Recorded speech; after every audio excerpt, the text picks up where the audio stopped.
Halo semuanya, perkenalkan nama saya Meti Christopher Lee dengan NIM 8252400009. Pada kesempatan kali ini, saya akan mempresentasikan hasil analisis saya yang berjudul Analisis Konvergensi Teknologi dan Sistem Informasi, suatu pendekatan arsitektur digital terpadu. Penelitian yang saya lakukan ini dengan studi kasus pada perancangan dan evaluasi website agrowisata yang menjadi bagian dari upaya transformasi digital di sektor pariwisata berbasis pertanian. Dan untuk tujuan penelitiannya, tujuan utama dari penelitian ini ada 3. Pertama, untuk menganalisis efektivitas perancangan UI dan UX menggunakan pendekatan design thinking. Pendekatan ini membantu untuk benar-benar memahami kebutuhan pengguna, bukan sekedar membuat desain yang bagus. Kedua, saya ingin mengukur kualitas pengalaman pengguna dengan menggunakan instrumen UAQ, yaitu User Experience Questionnaire. Alat ini mengukur pengalaman pengguna dari berbagai dimensi. Dan yang ketiga ini, hasil dari UX tersebut kemudian saya integrasikan ke dalam kerangka enterprise arsitektur dan bisnis model Canvas, agar solusi yang dibangun tidak hanya usable, tapi juga align dengan strategi bisnis dan arsitektur TI yang lebih besar. Dan untuk metodologi penelitian ini menggunakan pendekatan kuantitatif deskriptif. Untuk tahap perancangannya, saya menggunakan metode design thinking yang terdiri dari 5 tahapan. Yang pertama, empathize. Yang kedua, define. Yang ketiga, edit. Yang keempat, prototype. Dan kelima, test. Instrumen evaluasi yang digunakan adalah UAQ atau User Experience Questionnaire. UAQ ini mengukur 6 dimensi utama, yaitu attractiveness, seberapa menarik desain tersebut bagi pengguna; perceptivity, kemudahan dalam memahami dan menggunakan sistem; yang ketiga, efisiensi interaksi; yang keempat, dependability, keandalan dan kontrol; yang kelima, stimulation, apakah sistem terasa menarik atau membosankan; yang keenam, novelty, sejauh mana sistem terlihat inovatif. Sampel yang digunakan adalah minimal 30 pengguna digital dengan usia di atas 70 tahun. Sedangkan untuk analisis data saya menggunakan pendekatan gabungan. Yang pertama, kuantitatif tematik; yang kedua, kuantitatif statistik; yang ketiga, serta benchmark; yang keempat, visualisasi secara naratif. Nah, kali ini kita akan membahas hasil UAQ. Berdasarkan hasil pengisian kuesioner UAQ dari para responden, didapatkan beberapa temuan utama. Yang pertama, dimensi dengan skor tertinggi adalah attractiveness, yaitu sebesar 1,78, yang berarti desain website dinilai sangat positif dan menarik oleh pengguna.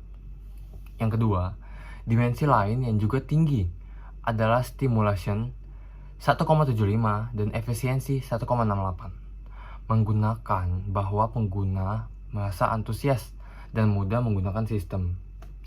Namun skor terendah ditemukan pada dimensi dependability, yaitu 1,40. Ini menunjukkan bahwa masih ada keraguan dari pengguna terkait konsistensi dan keandalan sistem yang perlu menjadi perhatian dalam pengembangan selanjutnya. Nah, saya juga menampilkan grafik button UAQ sebagai visualisasi skor masing-masing dimensi agar lebih mudah dipahami dan dibandingkan.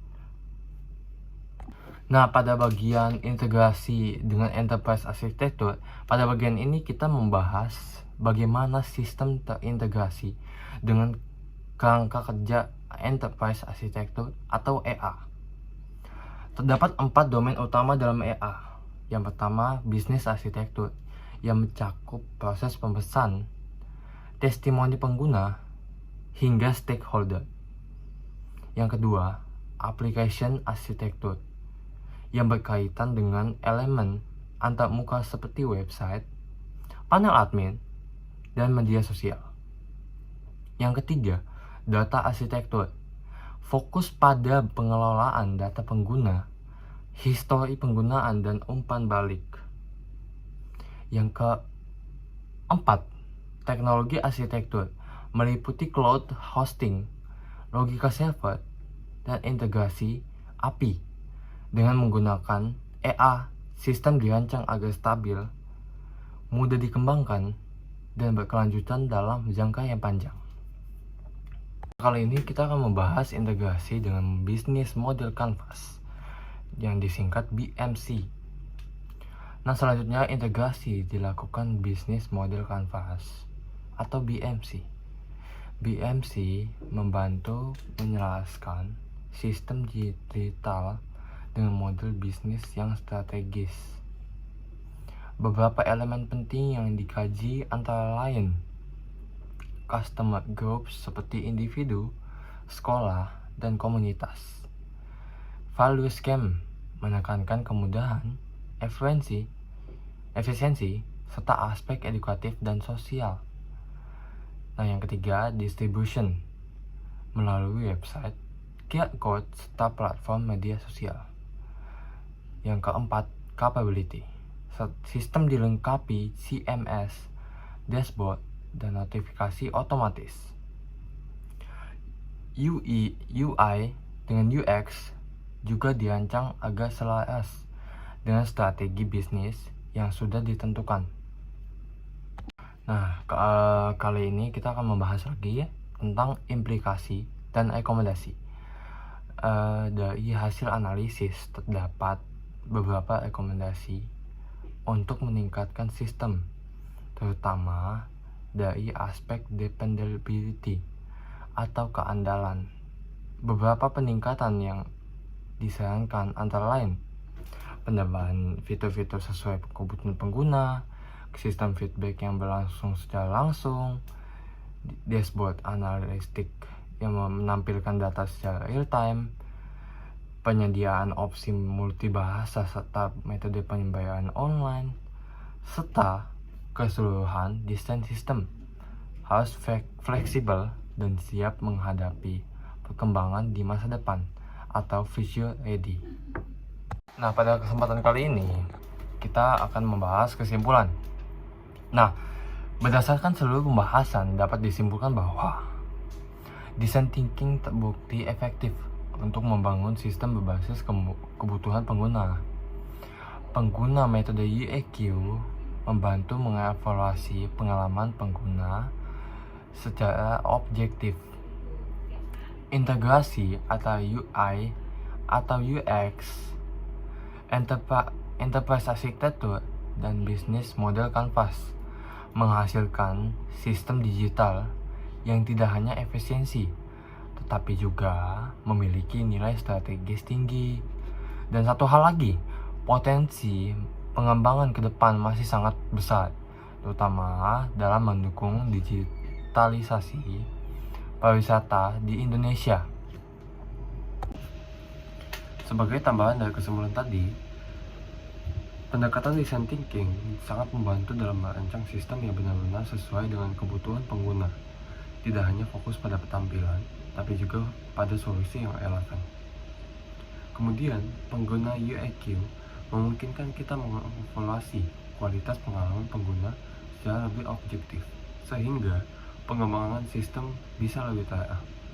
Integrasi antara UI and UX, Enterprise Architecture, dan Business Model Canvas juga memberikan nilai strategis karena menyatukan aspek teknis, pengalaman pengguna, dan area bisnis. Dan terakhir, potensi pengembangan sistem ini masih sangat besar, khususnya dalam mendukung sektor pariwisata digital di masa depan. Oke, sekian dari presentasi saya. Terima kasih atas perhatiannya. Semoga presentasi ini bisa memberikan gambaran bagaimana strategi integrasi sistem digital dapat berjalan optimal dan mendukung transformasi digital yang berkelanjutan.